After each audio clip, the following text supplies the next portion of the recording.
చేస్తాను. ఏమంటే యెహోషువ గ్రంథం 7వ అధ్యాయంలో ఆకాన్ అనే ఒక వ్యక్తి మనకు కనపడతాడు.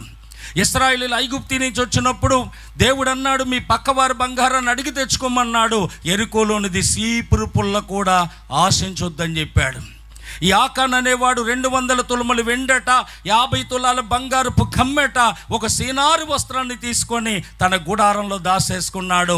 ఏమి ఎరగని వాడిగా ఆయిపురం మీదకి యుద్ధానికి వెళ్ళాడు. యెరికోలో జయమిచ్చిన దేవుడు, యెరికోలో విజయం ఇచ్చిన దేవుడు, యెరికోలో అభయమిచ్చిన దేవుడు. ఆయిపురంలో ఓటం వచ్చింది, అవమానం కలిగింది.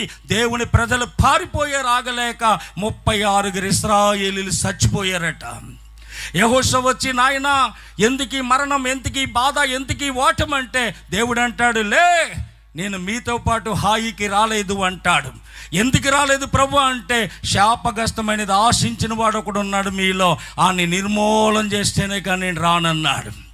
దేవుడు తోడు మనకు చాలా అవసరం. మనతో, మన పిల్లలతో, మన కుటుంబంతో, మన వ్యాపారాలతో, మన ఉద్యోగాలతో, మన వ్యవసాయంతో దేవుడు తోడుండాలి.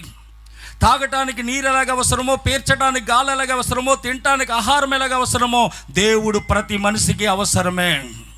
దేవుడు మనకు తోడు రావాలి, మనతో తోడు ఉండాలి అంటే శాపగ్రస్తమైనది ఏదైతే ఉందో నీ హృదయంలో అది తీసి బయట పెట్టగలగాలి. ఈ రాత్రి శాపగ్రస్తమైన దాన్ని తీసి బయట పెట్టగలిగితేనే నా దేవుడు నీతో వస్తాడు.